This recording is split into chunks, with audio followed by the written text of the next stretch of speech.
There is this very specific, almost universal feeling you get when a certain calendar invite pops up in your inbox. Oh, absolutely. Right. Like, it really doesn't matter what industry you work in at all. No, not one bit. And it doesn't even matter how much experience you've accumulated over the decades, or, even if you've had a genuinely fantastic, objectively profitable year.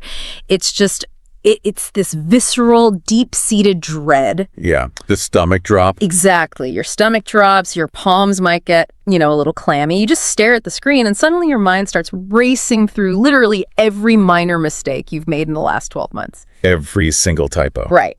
I am talking, of course, about the annual performance review. It is a profoundly common experience. And to be honest, calling it visceral dread is incredibly accurate because that reaction, it completely bypasses logic. Oh, totally. I mean, you could be the absolute top performer in your division, right? Yeah. Like single-handedly carrying your team's metrics. Right, putting the whole department on your back. Exactly. And yet, walking into that room or, logging into that video call nowadays, it still feels completely fraught with danger. Yeah, it does. It feels less like a simple, rational chat about your daily work and much, much more like this highly ritualized piece of corporate theater. Okay, let's unpack this. Because ritualized corporate theater, that is exactly what it feels like. It really is. It feels like there are, blocking instructions everyone else somehow memorized, and there are these invisible costumes we're all wearing, and most importantly, there is a very specific script. A very rigid script. Right, and if you don't know the lines to that script, you are just going to bomb on stage. But here's the critical thing for everyone listening. It's not just a standard conversation where words mean exactly what they mean in the outside world. No, definitely not. It is a dialogue governed by its own secret, highly calibrated language. And that is exactly what our mission is for today's deep dive. I've really been looking forward to digging into this material with you because what we're looking at today, it provides a complete deconstruction of this hidden linguistic ecosystem. Yeah, our foundation today comes from a really fascinating source. It's a breakdown and transcript from a program called PodZone. Right.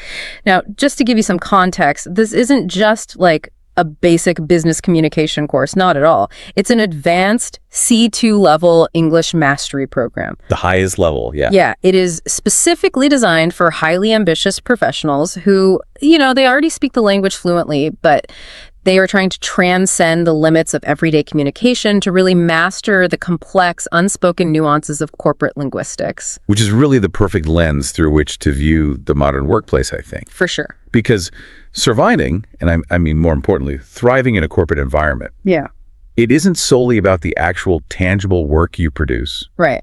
It's never just the work. No. A massive part of it is about the precise vocabulary you use to frame, to defend, and to elevate that work. Mm-hmm. Now, in previous discussions of this material, the focus was heavily on defensive linguistics. Right, the survival tactics. Exactly. The language of sheer professional survival.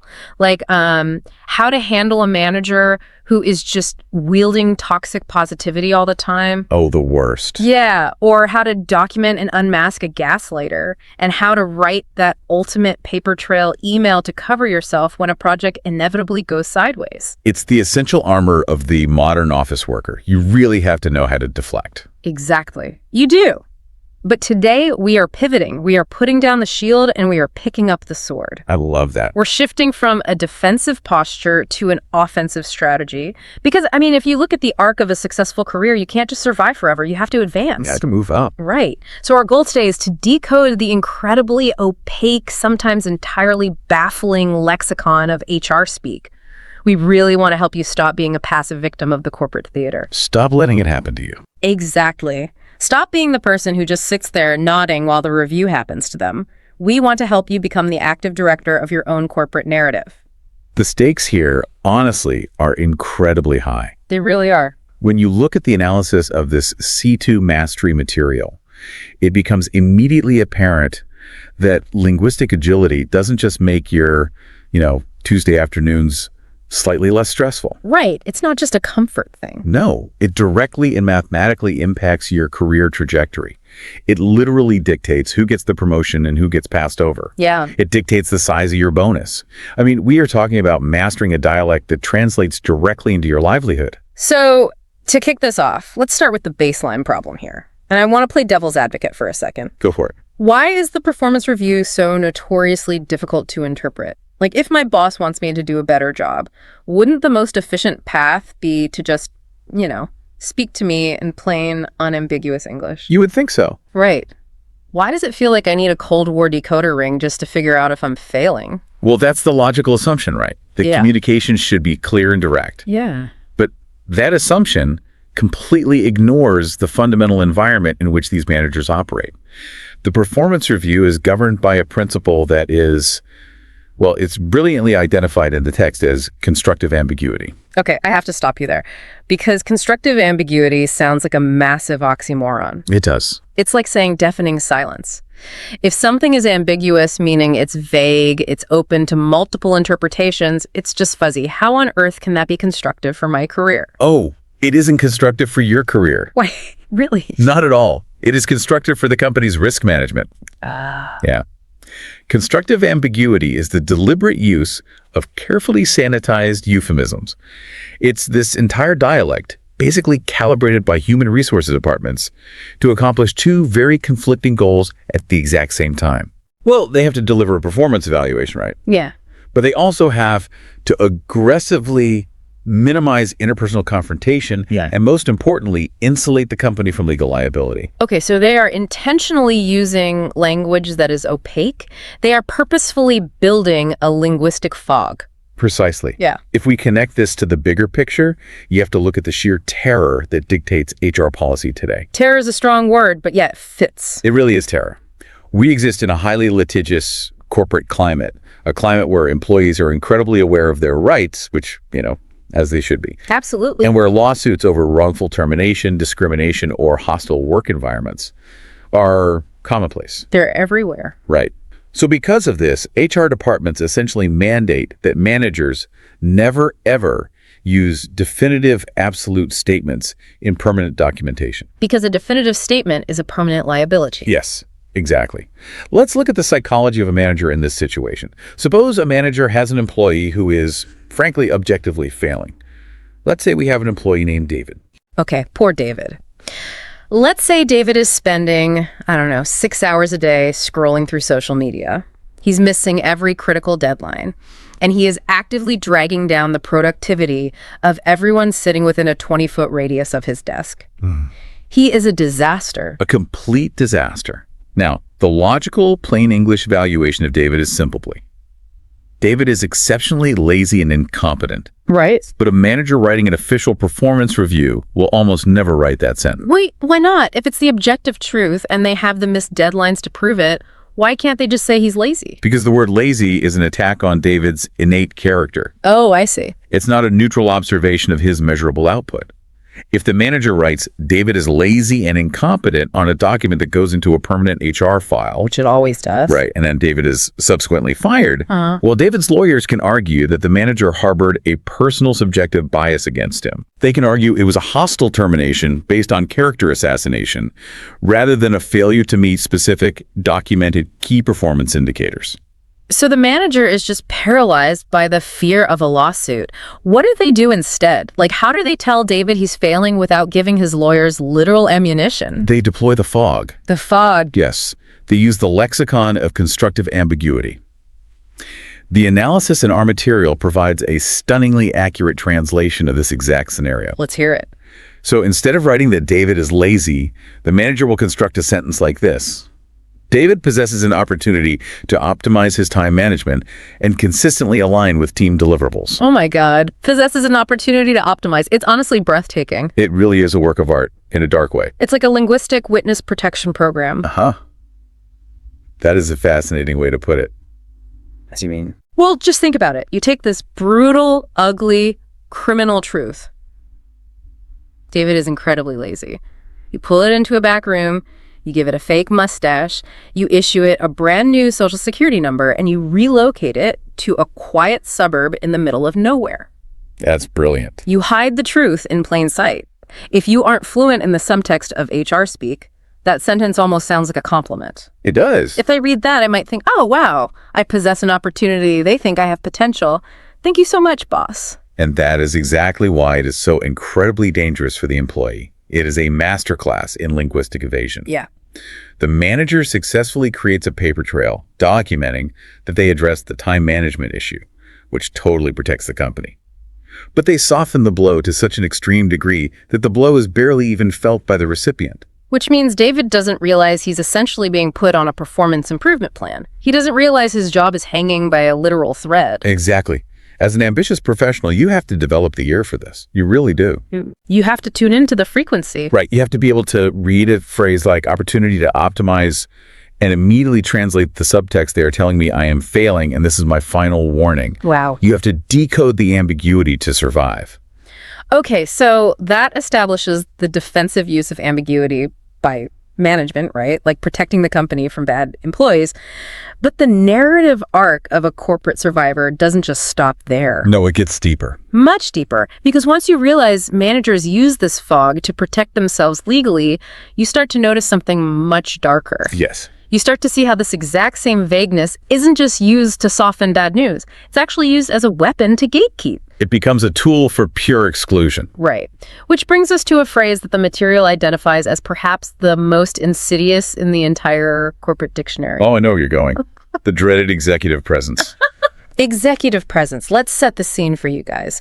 You sit down for your review. You have crushed every single metric. Your spreadsheets are flawless. Your client retention is the absolute highest in the department. You are a star. You are expecting a massive promotion.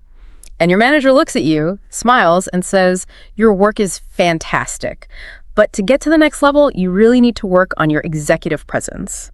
It is a devastating piece of feedback, truly. It's soul-crushing. Because it is the absolute pinnacle of ambiguity. It is what sociologists and workplace linguists call the ultimate unquantifiable metric. I want to dig into that term for a second, unquantifiable. Because if my boss tells me my sales are down, I can go look at the ledger. Right, there's math. That is quantifiable. If they say my code has too many bugs, we can literally count the bug reports. But executive presence? What does that even mean? Is there a spreadsheet for presence? There isn't. And that is entirely the point. So let me push back here.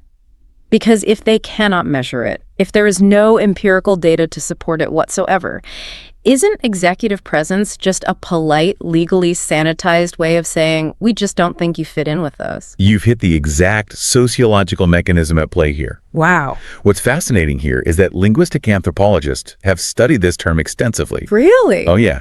When you look at how nebulous phrases like executive presence or cultural fit are actually deployed in corporate hierarchies, they frequently serve to mask implicit bias. Implicit bias. Okay, so we're talking about subconscious or honestly sometimes very conscious prejudices that dictate decision-making. Yes. Let's look at it objectively. If a manager cannot pinpoint a single quantitative flaw in your performance, like your data is perfect, but they still feel a subjective personal disconnect with you, they are in a bind. They want their buddy to get the job. Basically, they want to promote someone they feel comfortable with, someone who reminds them of themselves, but they need a justification to deny you the promotion. And that subjective disconnect could be rooted in literally anything. It could be your communication style. It could be that you have a regional or foreign accent. Exactly. It could be entirely rooted in your socioeconomic or cultural background. Yes. But the manager knows they cannot write that down. They absolutely cannot say, I am denying your promotion because your accent is different from the board of directors. Right. Or I am denying it because your cultural communication style feels alien to me. That would trigger an immediate, highly publicized, and incredibly expensive lawsuit. So they return to the fog. They need a phrase that sounds professional but means absolutely nothing specific. They couch their subjective discomfort in the phrase executive presence. It acts as a velvet rope. A velvet rope. That's good. It keeps certain people out of the VIP section of the executive suite without ever having to explicitly put up a sign saying they aren't allowed in. Yeah. When you strip away the corporate jargon, what you lack executive presence essentially translates to is your output is highly profitable for us, but you do not sound, act, or look like the people who currently hold power here. That is a chilling realization. It really is. It means the game isn't just about the work. Never has been. But it's vital to understand because once you decode that phrase, your entire strategy has to change. If you get that feedback and you don't understand the subtext, your first instinct is probably to just go back to your desk and work twice as hard. Which is the worst thing you could possibly do. Right. Because the problem isn't your work ethic. The problem is their perception of your identity and your conformity to the dominant corporate culture. This seamlessly brings us to the next stage of our corporate survivor's awakening. We've tackled the velvet rope. Now we have to shatter the biggest, most deeply ingrained myth that employees carry into the workplace. Oh, the myth of the pure meritocracy. Right. The deeply held belief that if I just keep my head down, if I grind tirelessly, if I produce impeccable work, the work will eventually speak for itself. The cream always rises to the top. Exactly. Hard work guarantees success. It is a beautiful sentiment. It really is. And the material we are analyzing today dismantles it with ruthless efficiency. He tears it apart. It points to another incredibly opaque piece of performance review feedback. The classic mandate you need to increase your visibility. I have to say, when I first heard this early in my career, I legitimately joked that I should just go to a hardware store, buy one of those neon fluorescent high visibility construction vests, and just wear it to the break room. I mean, that would certainly make you visible. Right. Like, look, I'm visible, promote me. It's a funny image, but the reality behind the phrase is quite brutal. When leadership tells you to increase your visibility, they're delivering a very specific structural truth about the company. Which is? The meritocracy you believe in does not exist here. See, let me stop you, because a lot of people will argue with that. They'll say, hold on, if I'm the only engineer who understands the legacy code for our main product, they have to promote me. Right. I am essential infrastructure. My work speaks for itself. That is the trap of essential infrastructure. The trap. Yes. If you are the only one who understands the legacy code, you are indispensable, yes. But indispensable does not equal promotable. Oh, wow. In fact, being the silent, indispensable worker in the background often guarantees you will never be promoted because moving you would break the system. You become too useful in your current invisible role to ever be elevated. You're trapped by your own competence. Exactly. When they tell you to increase your visibility, they're telling you that working diligently in the shadows is fundamentally insufficient for career advancement. Yeah. It absolutely does not matter how brilliant your work is if the people who control the compensation budget do not actively associate your face and your name with that brilliance. So increasing visibility is simply the corporate, sanitized shorthand for self-promotion. It is a demand for internal PR. Let's talk about the HOW here, because this is tricky. What are the actual actionable implications of this? Like, if my boss tells me this on a Monday, what do I actually have to change about my behavior on Tuesday morning at 10 a.m.? Right. Because self-promotion can easily cross the line into being deeply obnoxious. It is a very delicate balance. Yeah. Functionally, it means you must actively participate in the political theater. Okay. You can no longer be the silent observer who just takes brilliant notes. In cross-functional meetings, you have to interject. You have to speak up. Yes, you have to ensure your voice is physically heard in the room, asking a strategic question or summarizing a point, even if it feels incredibly unnatural to your personality. The material also brings up the strategic email CC, which honestly is a dark art in itself. Oh, the strategic CC is vital. You can't just finish a massive project and send the final report exclusively to your direct manager. No, because your direct manager might take that report, present it to the directors, and absorb all the credit. That happens all the time. It does. The strategic CC is about casually looping in senior leadership on successful outcomes. It's writing, manager, here is the finalized data model. CCing the directors so they have immediate visibility on the Q3 metrics we achieved. You are artificially building a paper trail of your own competence that entirely bypasses your immediate boss and reaches the executive tier. You are forcing the system to acknowledge your momentum. Which, frankly, sounds exhausting. Yes. You're doing your actual job, and you're running a full-time PR firm for yourself on the side. But understanding how managers critique you decoding executive presence and visibility is really only half the battle. Barely half. Right, because the performance review is a two-way street. Eventually, the spotlight flips. And this leads us to what is widely considered the most arduous, agonizing phase of the entire corporate cycle. The self-appraisal. Man, just the phrase makes my blood pressure spike. That's the worst. The self-appraisal. This is that moment where HR sends you a blank document and you are mandated to write an essay evaluating your own worth, your own achievements, and your own flaws over the past year. The material describes this phase as sheer psychological torture for many employees, and honestly, that is not an exaggeration. It's staring into the abyss? It is. But what is truly brilliant about the analysis we are reviewing today is how it frames the self-appraisal not just as a professional hurdle, but as a minefield of extreme cultural pragmatics. Cultural pragmatics. We're talking about the intersection of language, behavior, and deeply ingrained cultural values. Let's spend some time on this because I think this is where so many brilliant careers get completely derailed. It is a massive point of friction, particularly in large multinational corporations. Right. The text outlines a very clear, stark dichotomy between two ends of the global cultural spectrum. On one side, you have high-context collectivist cultures. The examples often cited are many East Asian societies or Scandinavian countries. And the values instilled in those cultures regarding the quote-unquote self are fundamentally different. Entirely different.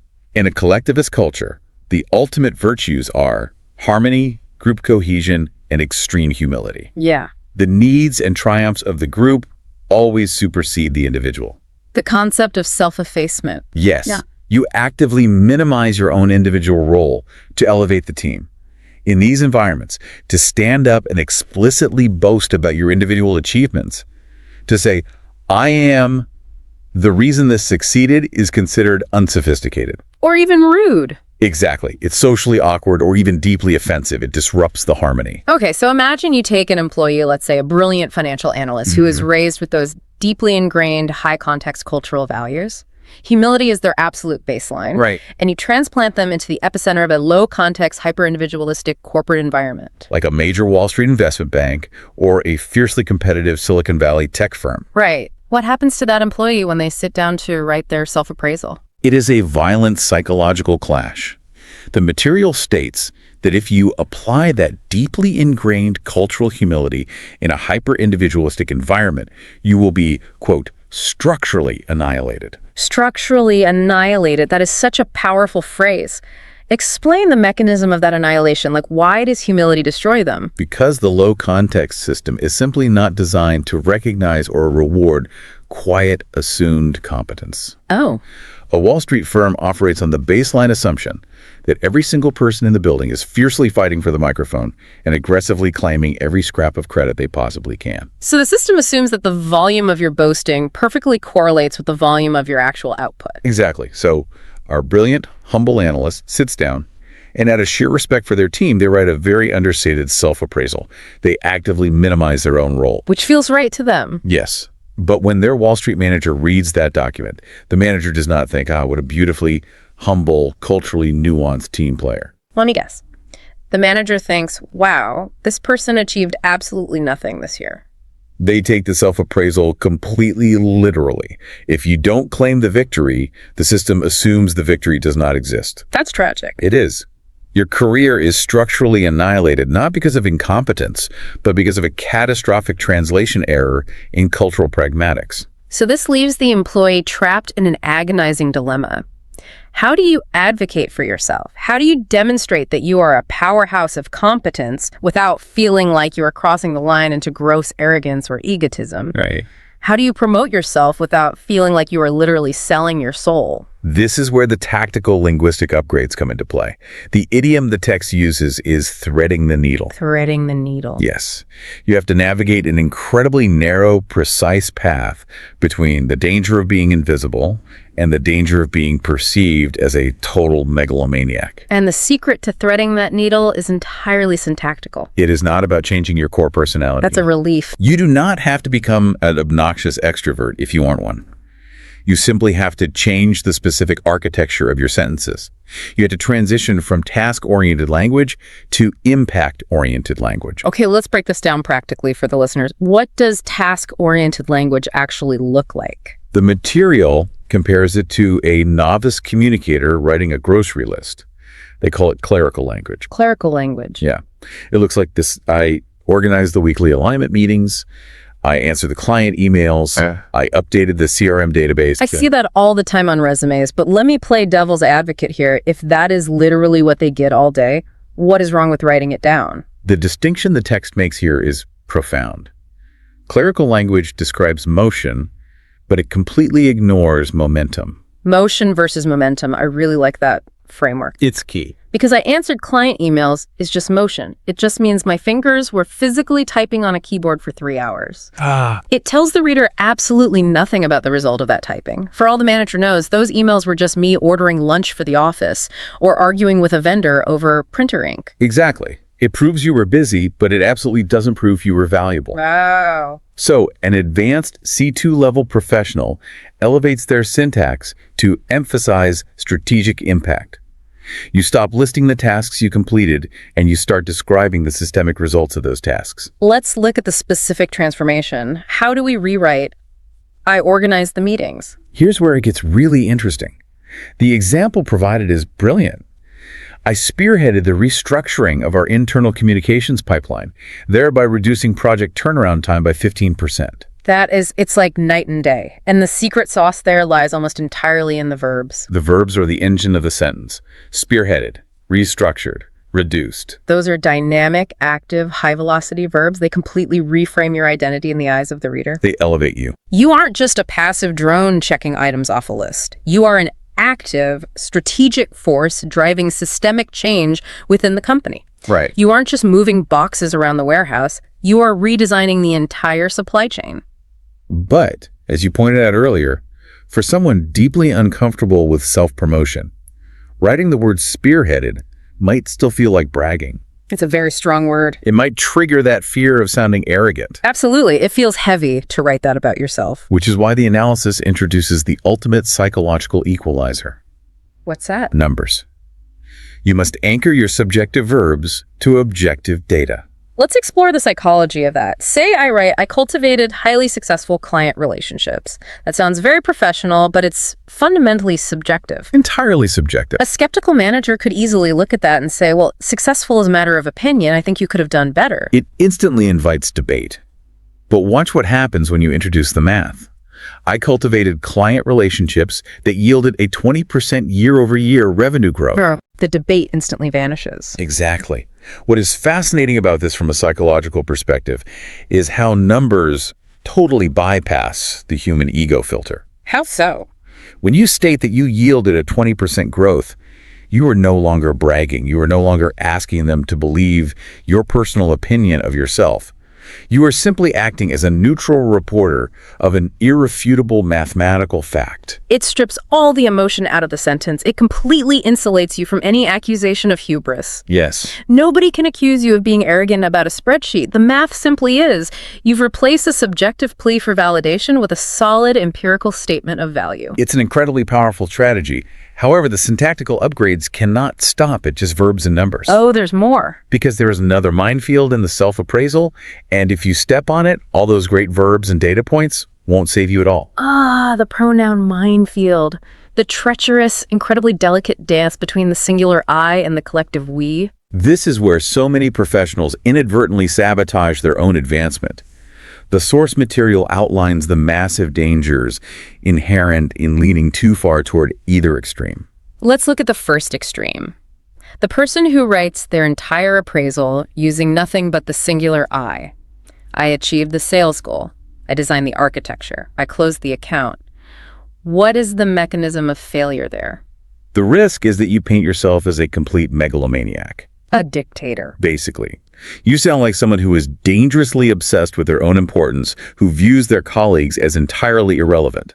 A manager reads that and thinks, this person is not a team player. Right. If I promote them to leadership, they will alienate everyone beneath them and just claim all the credit for themselves. You fail the leadership test because you show absolutely no capacity for collaboration. Exactly. But let's look at the other end of the spectrum, the martyr. The person who is so terrified of sounding arrogant that they scrub the word I from the document entirely. We launched the initiative, we hit the Q3 targets, we overcame the supply chain issue. The danger there is equally severe. If you exclusively use the collective we, your individual contributions simply evaporate into the corporate ether. We just vanish. The manager reads it and thinks, okay, the department had a great year, but what did the person sitting in front of me right now, actually do to contribute to that?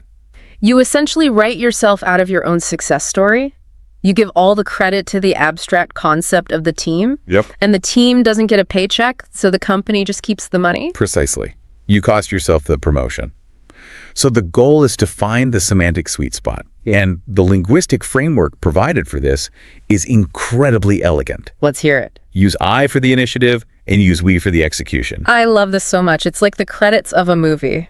How do you mean? You want to be listed as the director, right? Yeah. The visionary. But you still have to roll the credits for the massive VFX crew that actually built the world. Oh, that's a great analogy. If you claim you held the boom mic, wrote the script, acted the lead, and did all the CGI by yourself, the studio knows you are lying and they won't ever hire you again. That is a perfect metaphor. Let's look at the specific sentence the text uses to illustrate this exact balance. I conceptualized the new marketing framework, which enabled our team to successfully capture a wider demographic. The division of credit there is surgical. I conceptualized. Right out of the gate, you plant your flag. Cool. You claim absolute intellectual ownership of the origin of the idea. You are establishing yourself as the visionary architect. But you immediately pivot, which enabled our team to successfully capture. You generously publicly share the operational victory, the heavy lifting, the boots on the ground execution with the rest of the group. What does that signal to the manager reading it? It signals that you possess the two most highly sought after traits for executive promotion. Which are? It shows visionary leadership, but you generate the high-level ideas, and it shows collaborative grace because you empower and acknowledge the people around you. You thread the needle perfectly. It's brilliant. You prove you are ambitious enough to lead, but grounded enough to build consensus. It really is like an intricate puzzle where every single syllable carries weight. So let's say you've done it. You've upgraded your verbs from motion to momentum. You've anchored every claim to irrefutable math. You've mastered the director and VFX crew balance of I versus we. You're looking good. Your self-appraisal is looking like a masterpiece of corporate strategy. But there is one final section on that HR form. One last trap that can absolutely detonate everything you've just built. Yes.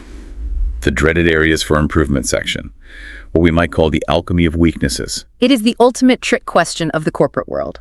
What are your greatest weaknesses? Let's talk about the immediate traps.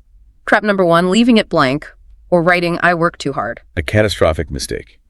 Writing, I'm a perfectionist, or I care too much, simply insults the intelligence of the reader. It's so transparent. And leaving it blank implies a staggering, almost delusional lack of self-awareness. It signals to management that you are completely uncoachable. Okay, so you have to write something real. But here is trap number 2, absolute honesty. Which is arguably even more dangerous.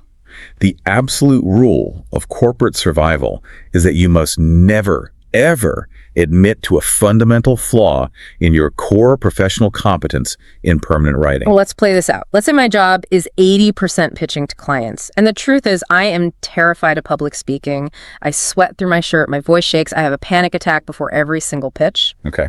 Can I write, I am terrible at public speaking and it gives me severe anxiety? Absolutely not. The text defines that as professional self-sabotage. If you confess to a core deficit, you are literally handing HR a loaded weapon. Wow. They will put that document in your file, and the next time there is a round of layoffs, they will use your own written confession as the legal justification for terminating you. Well, he admitted he couldn't do the core function of his job. So, I'm stuck. I can't leave it blank without looking arrogant. I can't write a cliche without looking dumb. And I can't tell the truth without handing them the rope to hang me with. How do you discuss your flaws without actually confessing weakness? This raises an important question, right? And the strategy analyzed here is brilliant in its linguistic manipulation. You have to frame your weaknesses not as deficits, but as developmental trajectories. Developmental trajectories? Yes. You have to adopt the vocabulary of proactive evolution. You don't talk about what you lack. You talk about what you are actively building. Give me the translation. How do I translate the truth? I am terrified of public speaking into a developmental trajectory. Straight from the source materials breakdown, you write this. In the upcoming quarter, I am prioritizing the refinement of my executive presentation skills to more effectively communicate our departmental vision to external stakeholders. Oh man, let's analyze the absolute magic trick that just occurred in that sentence, prioritizing the refinement. Exactly. You haven't confessed a weakness at all. By using the word refinement, You are aggressively implanting the assumption that the skills already exist. You can't refine something that isn't already there. You are just polishing an already existing competence. And look at the second half of the sentence to more effectively communicate our departmental vision. You have taken a deeply personal, terrifying deficit, your fear of standing in front of a room, and you have dressed it up in the vocabulary of selfless leadership. That is wild. You are telling the manager, I am undertaking this rigorous self-improvement solely so I could be a better weapon for the department's success. It is pure alchemy. You are literally spinning lead into gold. But let me ask you this. As an expert looking at the system, why does the manager accept this? The manager isn't stupid. They know I sweat through my shirt during pitches. Of course they know. They know this sentence is heavily spun HR speak. Why does this trick actually work? Because you have to remember, the manager is also an actor in this corporate theater. They're also playing the game. They don't want to put you on a performance improvement plan because that requires months of extra paperwork and endless meetings with HR for them. Nobody wants more meetings. Exactly. They just need a box checked on a compliance form that shows they discussed growth areas with you. By giving them a beautifully crafted, legally safe, proactive sentence like that, you are doing their job for them. You're giving them exactly what they need to satisfy HR without triggering any alarms. It's a symbiotic illusion. You both agree to the polite fiction because it benefits both of your survival in the ecosystem. Precisely. You're helping each other survive the review. When you step back and look at the sheer scale of all these strategies synthesized together, it really does fundamentally alter your perspective on the entire corporate experience. It changes everything. We started this deep dive talking about visceral dread. But by systematically breaking down this language, by understanding that executive presence is just an arbitrary velvet rope, by realizing that visibility is a necessary internal PR campaign, and by mathematically elevating your syntax from the motion of tasks to the momentum of impact, you strip away the fear. You take the power back. Exactly. You replace the dread with strategy. You absolutely do. Yeah. You stop feeling like a victim of a system you don't understand. You transition from being an understudy who doesn't know the lines to being the director of the play. You become the conscious architect of your own corporate narrative. It is a deeply empowering realization for anyone navigating these spaces. It really is empowering. But, diving this deep into the machinery of language, dissecting this highly calibrated HR speak, it leaves me with one final, slightly unnerving thought. What's that? A provocation for you, the listener, to mull over as you head back to your inbox and look at that calendar invite. Language is a living, breathing, adaptive organism. It evolves in response to its environment. If every single ambitious, upwardly mobile employee out there internalizes this exact linguistic code, what happens next? That's a great point. If suddenly every single person in your office starts spearheading strategic pipelines and anchoring their verbs to 20% metrics and framing their absolute worst professional flaws as proactive evolutionary trajectories, doesn't this perfectly calibrated HR dialect eventually reach a saturation point? It has to, right? Doesn't it lose all its meaning? And once this secret code is completely exposed and adopted by the masses, will the corporate hierarchy simply be forced to invent a brand new, even more opaque, even more confusing dialect to replace it? Probably. Forcing us all to sit down, stare at our screens with that familiar visceral dread, and decode the subtext all over again. So picture this scenario for a second. You are sitting in the hallway right outside your manager's office. It's like 9:55 on a Tuesday morning, and you are waiting for the absolute most nerve-wracking 30 minutes of the entire corporate calendar year. Oh, the face-to-face annual performance review. Yes, exactly, the performance review. And you are probably, running through your accomplishments in your head. Your palms might be a little sweaty, sure, but fundamentally, you feel pretty secure. Right, because you've actually had a genuinely great year. Exactly. You hit your quantifiable metrics, you shipped your major projects on time, and, you are walking into that room expecting a victory lap. You anticipate a literal pat on the back, maybe a really straightforward conversation about your bonus, and then just getting back to your day. Yeah, that's the expectation. But then you sit down, you exchange the usual pleasantries about, how was your weekend, and then completely without warning, the atmosphere in the room just fractures.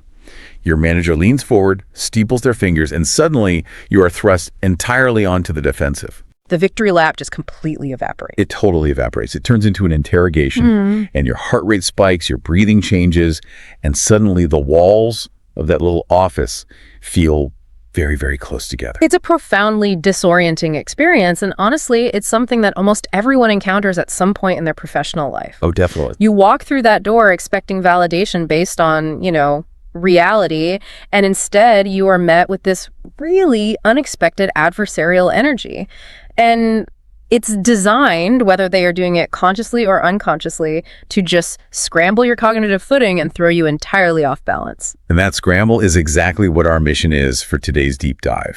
We are extracting some incredibly tactical, really high-level strategies from a fascinating source today. Yeah, this source is incredible because it treats professional communication not as a soft skill, but as a hard science. Right. And it's specifically focused on C2 level English proficiency, which, for those who might be unfamiliar, C2 is the absolute highest echelon of language mastery in the Common European Framework. The absolute peak. Yeah, but we aren't just doing a grammar lesson here.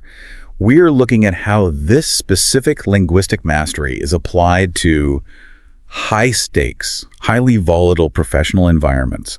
We are moving way, way beyond that generic career advice of just do a good job and be polite. Exactly, because being polite doesn't save you in these moments. No, it really doesn't. Wow. So today, we are dissecting the exact linguistics, the sentence structures, and the underlying psychology that you actually need to navigate real-time pushback.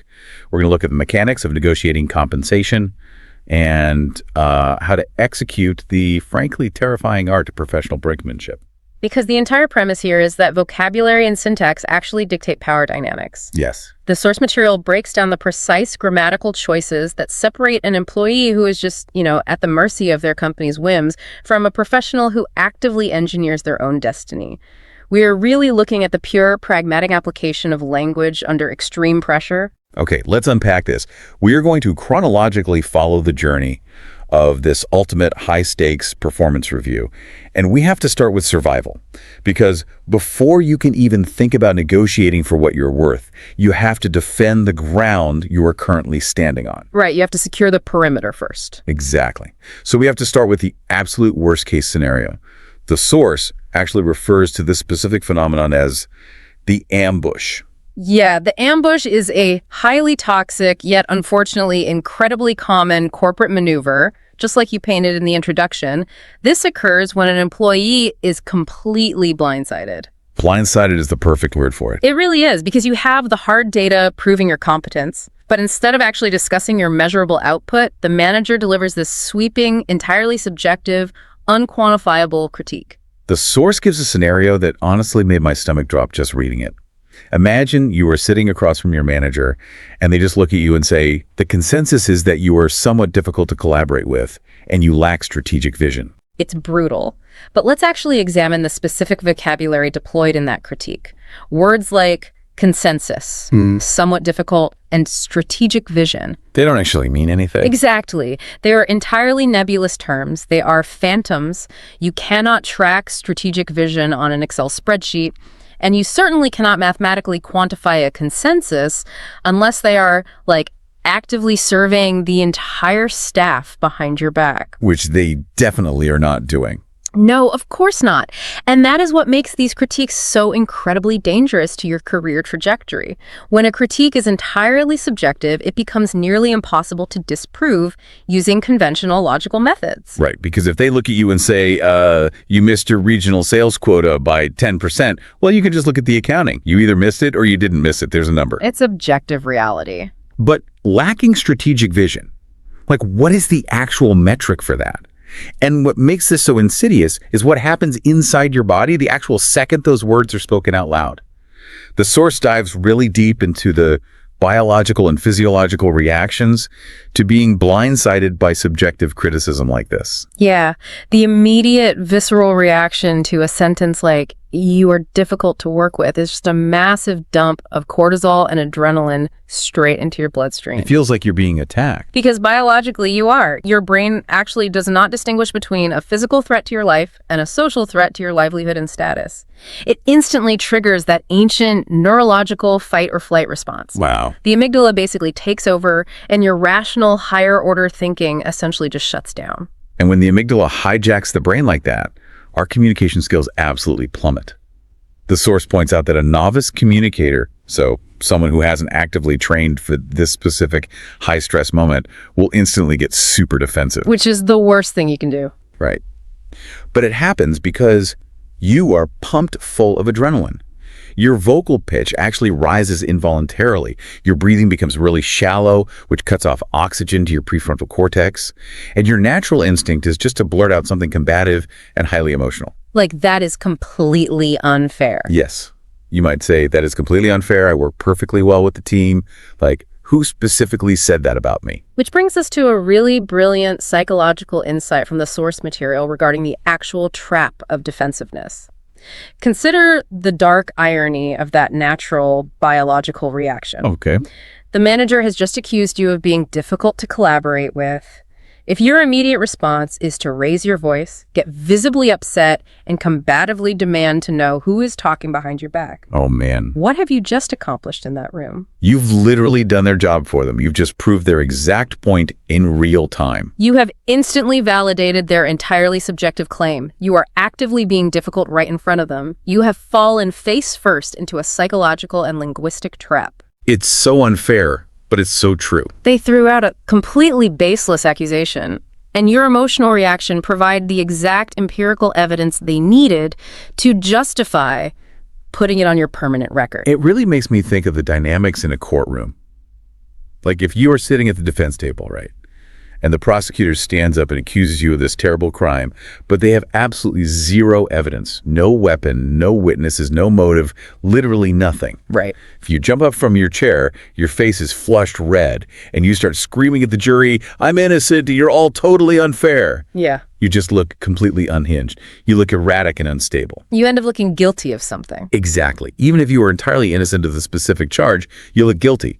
The only functional move in that courtroom scenario is to just sit there calmly, look at the judge, and politely ask the prosecutor to present their evidence. That analogy perfectly isolates the exact mechanism at play here. The emotional outburst actually supplies the conviction that the original accusation lacked. By losing your composure, you legitimize a phantom.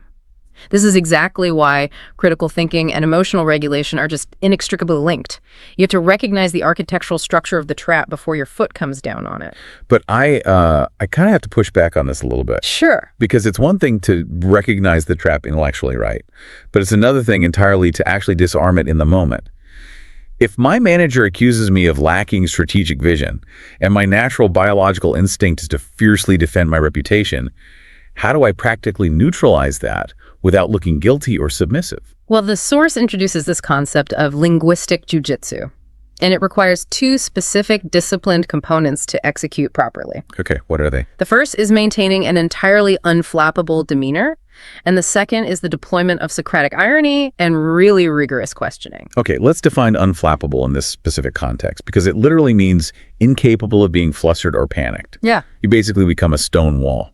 Yes, you have to consciously suppress that biological fight or flight response.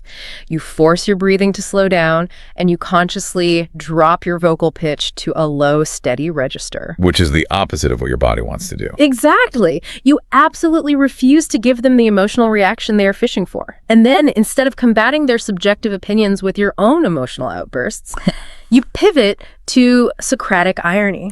Now, Socratic irony sounds like a term reserved for, a university philosophy seminar, not a Tuesday morning status meeting. How does the source actually apply this to corporate survival? It's fascinating. The term originates from the methods of Socrates in ancient Athens, right? Socratic irony involves feigning a degree of ignorance or asking these seemingly innocent, incredibly polite questions in order to expose the logical flaws or the complete lack of evidence in your opponent's argument. Oh, I see. You do not attack their argument head on. You ask them to explain it in such granular detail that it just collapses under its own weight. Okay, so the source actually provides an exact script for how to respond to the ambush using the Socratic method. And let's look at the phrasing because it's so specific. Let's hear it. So the manager just hits you with the subjective critique. You lack strategic vision and are difficult to work with. The masterful C2 level response is, that is a rather surprising observation, and I take feedback on my collaborative skills very seriously. Could you walk me through a specific recent instance where my strategic foresight fell short of your expectations? Let us really deconstruct the sheer engineering of that script, because every single word serves a tactical purpose. Consider that opening clause. That is a rather surprising observation, and I take feedback on my collaborative skills very seriously. By saying I take feedback seriously, you are validating the importance of the topic.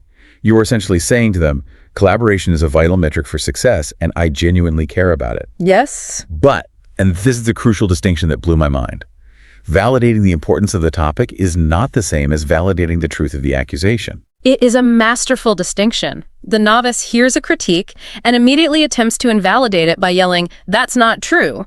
The master hears a critique and validates its conceptual importance. That is an important topic to discuss. It totally changes the vibe. By stating that you take the feedback seriously, you project ultimate professionalism. You appear entirely reasonable, very receptive. However, legally and logically, you have made absolutely zero admission of guilt. Right.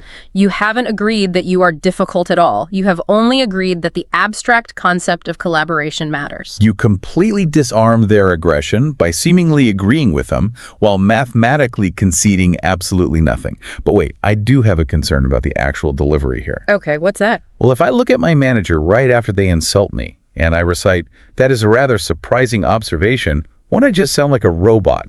Like, doesn't responding with zero emotion make me look a little sociopathic, which honestly might just reinforce their idea that I'm weird and hard to work with? That is a very valid concern about the practical application, and this is exactly why tone is paramount. Socratic irony entirely fails if it is delivered with cold contempt or this robotic monotone. Right. It must be delivered with warm, genuine curiosity. You must sound as though you are a detective who has just been handed a truly fascinating puzzle, and you are inviting the manager to help you solve it together. You are not challenging them aggressively. You are politely asking for illumination. Warm curiosity. Okay, that makes sense. It's the difference between giving them a death glare and just doing a slight interested head tilt. Exactly. The body language has to match the Socratic intent. And that leads right into the Socratic questioning part of the script, which is, could you walk me through a specific recent instance where my strategic foresight fell short of your expectations?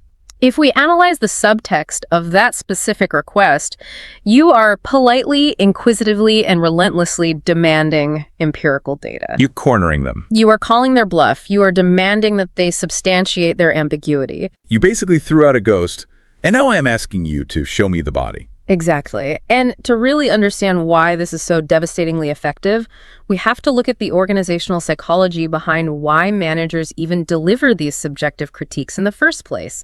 The source highlights this cognitive bias known as the horn effect. The horn effect, which is the destructive counterpart to the halo effect, right? Precisely. So the halo effect occurs when one positive trait, say, a person is just naturally very charismatic, causes us to unconsciously assume everything else about them is positive too. Like they are charismatic, so they must also be super honest, hardworking, and incredibly smart. Right. The horn effect is the exact inverse. It occurs when one single negative interaction or even just a baseless piece of office gossip entirely taints a manager's overall perception of you. Oh, wow. Perhaps you disagreed with them on a very minor point in a meeting, like 6 months ago. Or maybe they overheard someone complain about your email tone once. That one tiny incident creates metaphorical horns on your head in their mind, and they develop this generalized, incredibly vague feeling that you are just difficult. So when annual review time finally comes around, they don't actually consult your real performance metrics. They just lean on that vague, lingering feeling and slap difficult to collaborate with onto your official evaluation. Yes, and that is exactly why demanding a forensic recounting of facts is so highly effective against it. By asking for a specific recent instance, you literally force the manager's brain to suddenly search for hard data. Which they don't have. Because the critique was born from the horn effect, which is a generalized cognitive bias. They will instantly realize they do not possess any hard data at all. They were operating entirely on a feeling. and feelings cannot be cited as evidence in a professional review. And when you put them on the spot like that, sitting there with that warm curiosity, just patiently waiting for their evidence, they inevitably stumble. Like, the source notes that the manager will usually backpedal really hard and say something like, well, it's not one specific thing I can point to. It's just kind of a general feeling I've been getting. And the moment they admit it's just a feeling, the trap is entirely neutralized. It's amazing. You place the burden of proof squarely back onto their shoulders, and they openly failed to meet it. You have effectively dismissed the accusation without ever raising your voice, without ever getting defensive, and without ever looking unprofessional. It completely flips the power dynamic in the room. But here's the reality of an actual human conversation, right? Yeah. You can't just stop there. No, you cannot. You've called their bluff, they've stuttered, they admit they don't have a specific example. But nature abhors a vacuum. If you just sit there in awkward silence staring at them, they might try to recover by pivoting to some other vague complaint. You have to fill that space immediately. Neutralizing the threat is really only the first half of the maneuver. If you leave a void in the dialogue, the manager will absolutely attempt to regain control. You must immediately commandeer the narrative and put the meeting back on your terms. Which brings us to the strategy of dropping the anchor of objective reality. The source provides a transition script to use the exact second the manager admits they don't have a specific example. You say, since we are struggling to pinpoint a specific instance of friction, let's recalibrate our focus onto the Q3 deliverables, where cross-functional collaboration under my leadership resulted in a 15% increase in efficiency. The linguistic mechanics of this transition are just remarkable. Pay close attention to the phrase, since we are struggling to pinpoint. It's so deeply diplomatic, almost to the point of being a polite fiction. You aren't saying, since you clearly have no idea what you're talking about. Right. You say, since we are struggling, you are generously sharing the blame for their total lack of evidence. It allows the manager to save face, which is crucial because it prevents them from getting defensive, while simultaneously firmly closing the door on the ambush. And then comes the structural pivot. Let's recalibrate our focus onto the Q3 deliverables. This is what the source refers to as deploying the anchor. Let's dissect the real power of this anchor. Why is bringing up a highly specific mathematical metric like a 15% efficiency increase so powerful in this exact really tense moment? Because it forcibly alters the entire environment of the conversation. The manager was attempting to play this game of shadows, a game of subjective feelings and nebulous corporate jargon. Yeah. By dropping the heavy anchor of objective data, you banish the shadows entirely. You ground the room in mathematical, undeniable reality. A 15% increase in efficiency is not an opinion. It is an artifact of reality. It cannot be debated, and it requires absolutely no emotional interpretation. If you're sitting in that chair executing this pivot flawlessly, what does this actually signal to your manager about your professional identity? It broadcasts a profound message about your self-concept. It signals that you consider yourself an equal player on the chessboard. It demonstrates that you are entirely immune to emotional manipulation or corporate gaslighting. Wow. You are implicitly stating, I operate in the language of empirical business outcomes. If you wish to critique my performance, you must bring verifiable data to this table because I have brought mine. It establishes this impenetrable boundary of professional respect. It is a complete rewrite of the power dynamic. You walked into the room, positioned as the subordinate, they tried to ambush you, you disarmed the ambush, and suddenly you were the one dictating the agenda of the meeting. And you were doing it based on your verifiable achievements. You have successfully navigated the worst-case scenario. You defended your reputation, you neutralized a toxic bias, and you anchored the conversation in your actual undeniable value. And once you have established that undeniable value, you cannot just sit on it. No, you have to use it. You have to leverage it. It is time to transition from extreme defense to calculated offense. You have to initiate the ask, which is the phase where we actually negotiate compensation. And the source argues that to do this successfully, you must fundamentally eradicate the mindset of supplication. This is perhaps the single most critical psychological shift in the entire deep dive. Really? Oh, absolutely. Many professionals are highly competent at their jobs, and they might even survive an ambush, but they experience catastrophic failure during the negotiation phase. They enter the discussion regarding compensation with a mindset of deeply ingrained supplication. Supplication is such an archaic-sounding word. It brings to mind like a peasant falling to their knees, begging a feudal lord for a few extra scraps of grain. It is the absolute polar opposite of parity. Yes. Parity means equality of status or value. Supplication is the posture of asking for a favor out of sheer necessity or weakness. And unfortunately, due to decades of corporate socialization, most employees are unconsciously trained to view their salaries as an allowance granted by a benevolent parent, rather than a market rate exchange for services rendered. I think imposter syndrome plays a huge role here too. We are so afraid of rejection or of being seen as greedy that we water down our requests until they are completely ineffective. You can actually see this tragic socialization in the linguistics of the novice negotiator. It's very apparent in the language. The source provides the classic terrible script that almost all of us are guilty of using at some point in our lives. He goes, I was hoping to maybe discuss a small salary increase if the budget allows. Let us conduct a full autopsy on the linguistic tragedy of that sentence. Please do. It is structurally engineered to fail. It is completely riddled with modal verbs and conditional clauses. Hoping, maybe, if. It honestly hurts my soul to read it out loud. Let's look at the first part. I was hoping. You are literally using the past continuous tense. You are actively distancing yourself from your own current desire. You aren't even stating what you want right now. You're framing it as a past thought. Exactly. No. Then, to maybe discuss, you are not asking for a raise. You're asking for permission to potentially have a conversation about a raise. It's hedging upon hedging. And then a small salary increase. You are aggressively minimizing your own value before they even have a chance to respond. And the final nail in the coffin, if the budget allows. You have literally provided them with the perfect excuse to reject you before they have even opened their mouth. That breakdown is acutely accurate. These linguistic softeners, these hedges, act as a preemptive permission slip for the manager to deny your request. As the source articulates, you are negotiating against yourself. Yeah. You are projecting insecurity, desperation, and a fundamental lack of conviction in your own market worth. It's honestly like walking into a car dealership and saying, I was hoping you might maybe be kind enough to sell me this car for half price because my rent is really high this month. Right. The dealership does not care about your rent, and they do not care about your hopes. They care about the market value of the vehicle. We have to treat our own labor with the exact same objective economic detachment. So how does the C2 level communicator restructure this ask? A masterful negotiator fundamentally rejects the premise that they are asking for a favor. They do not view a salary increase as a reward for good behavior. They frame it entirely as a structural market correction. A structural market correction. That is incredibly cold and clinical. And that clinical detachment is exactly the source of its persuasive power. Let us examine the master script provided by the source for this phase. It is a true masterclass in objective, emotionless vocabulary. It reads, based on the expansion of my operational purview over the last 12 months and current market benchmarking for this level of responsibility, my current compensation is significantly misaligned with the value I am generating.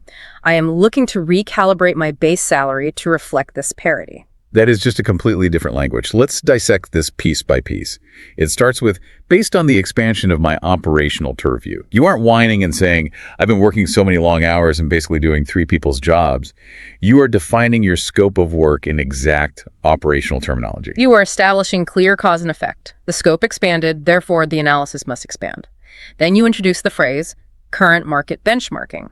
You are injecting external, objective reality into the very confined space of the office. Yeah, that's smart. You are subtly reminding them, I have done the research. The broader economic market dictates the financial value of this role, not your personal feelings toward me, and certainly not the company's internal traditions. And then comes my absolute favorite phrasing in the entire source. My current compensation is significantly misaligned. Misaligned. It's a fantastic word choice. You aren't complaining that you aren't getting paid enough. You aren't pleading for more money. You are acting like an engineer who has just diagnosed a structural flaw in a machine. 2 things. The value generated and the compensation provided are out of alignment. It's simply an accounting error that needs to be fixed. Diagnosing a mathematical discrepancy is a profound tactical maneuver because it completely removes all ego, all emotion, and all personal desperation from the table. You are not arguing that you deserve a raise because inflation is high or because your personal expenses have increased. The corporation is fundamentally a psychopathic entity. It does not care about your personal expenses. It only understands the language of business value and risk. By utilizing words like recalibrate and parity, you are speaking its native tongue. You are presenting a logical imperative based on business economics. So if you are sitting in that room, this means you have to completely scrub your script of any human emotion. You basically have to become an auditor of your own career. Exactly. You are presenting an undeniable equation. However, we have to be realistic here. Presenting a flawless logical argument does not guarantee immediate capitulation. Oh, definitely not. Logic is frequently met with the labyrinthine bureaucracy of corporate management. Even if your pitch for parity is entirely unassailable, managers are highly trained in the dark arts of deflection. Oh, they absolutely are. Which means we have to prepare for their counterattack. You make your perfect clinical pitch, you ask for the recalibration, and the manager hits you with the most universally frustrating evasive maneuver in business history, the phantom budget. The source identifies the phantom budget as the ultimate corporate scapegoat. The manager will listen to your flawless presentation, they will nod sympathetically, they will validate your hard work, and then they will sigh and say, I completely agree with you, you absolutely deserve it, but my hands are tied. The macroeconomic climate is tough right now, and the budget simply isn't there to make this happen. My hands are tied. It is the most infuriating idiom imaginable. What is the actual psychology behind a manager using that specific phrase?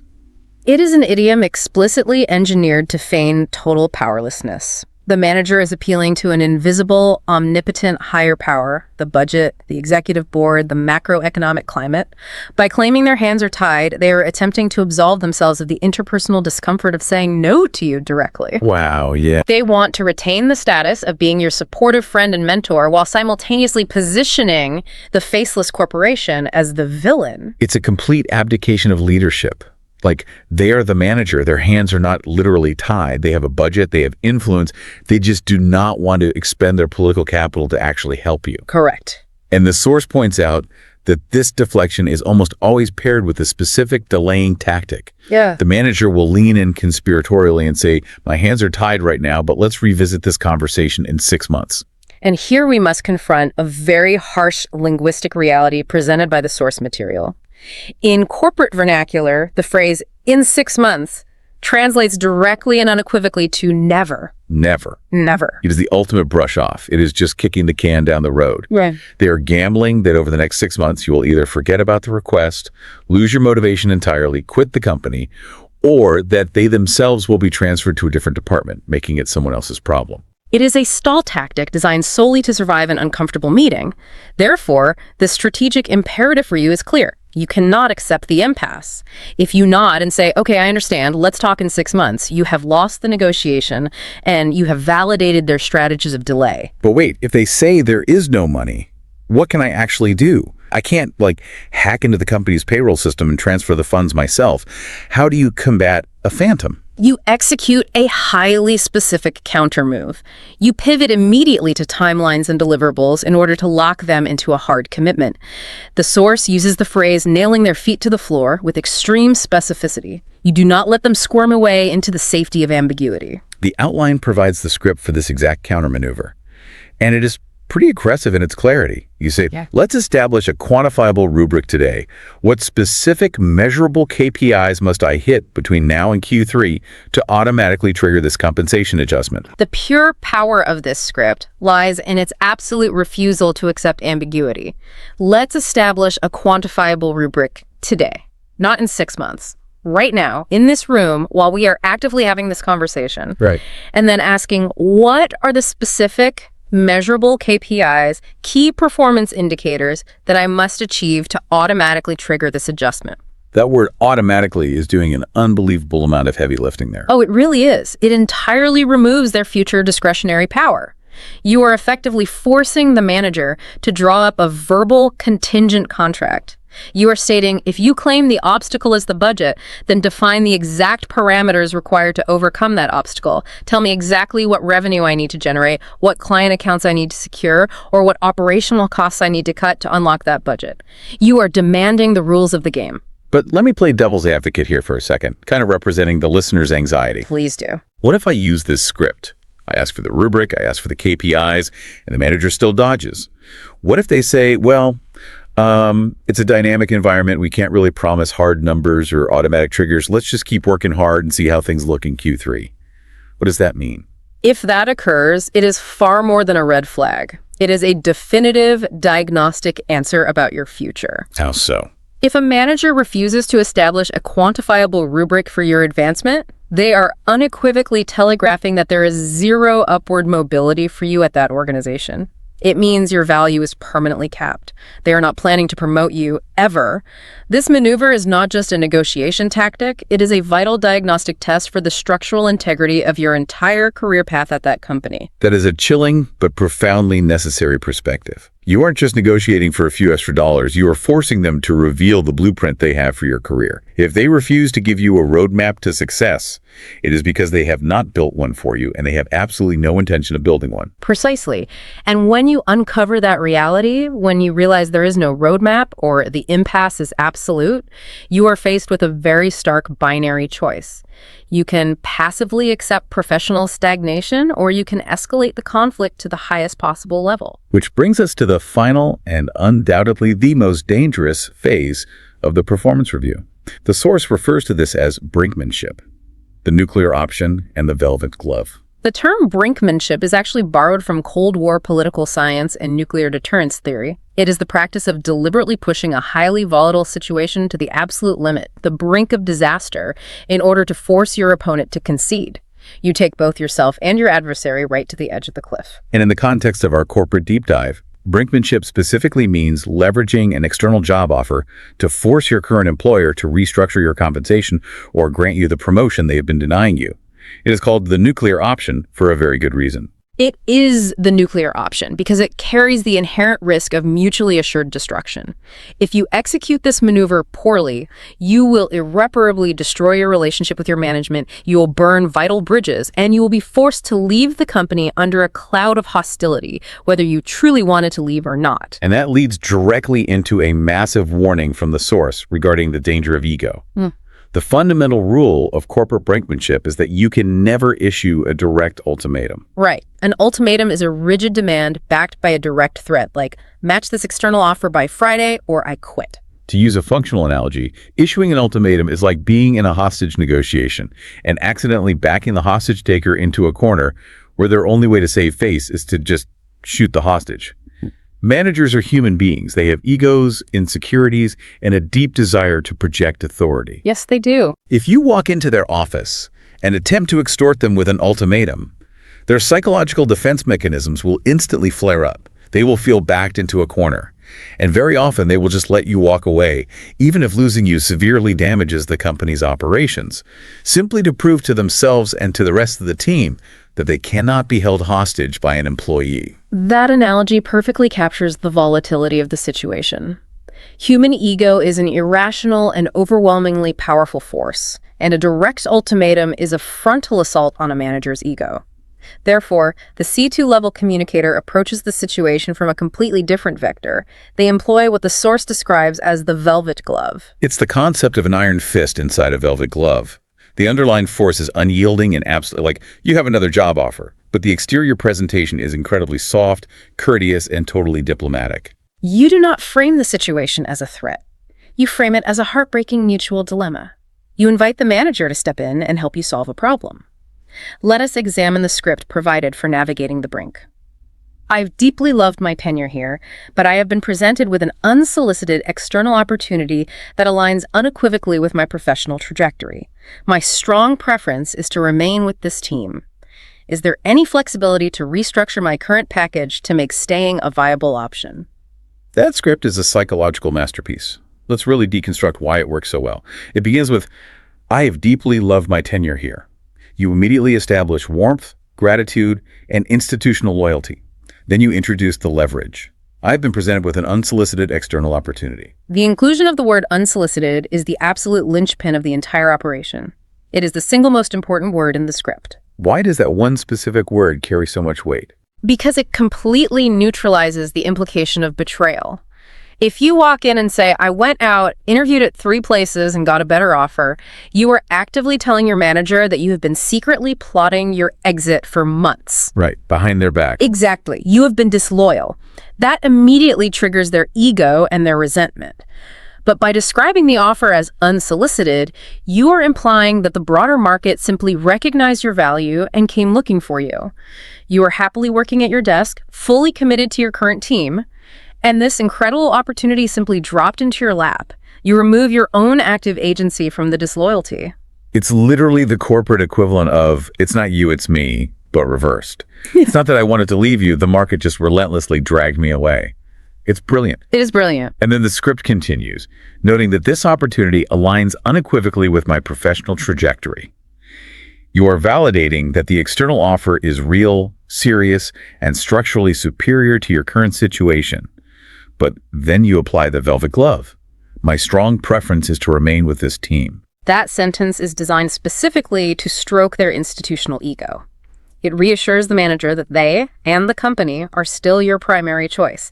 You are placing them on a pedestal, which immediately lowers their defensive barriers. And then comes the final decisive move. Yeah. You do not demand that they match it. You ask a closed, incredibly polite question. Is there any flexibility to restructure my current package to make staying a viable option? By framing the request around the concept of flexibility, you are forcing them to make the final move in the chess match. You have presented the reality of the external market, and you have presented your emotional desire to stay. You then hand the puzzle over to them to solve. Wow. You are essentially saying, I want to stay here. Can you help me make that logically possible? It completely bypasses their defensive ego by framing them as a potential savior rather than an adversary.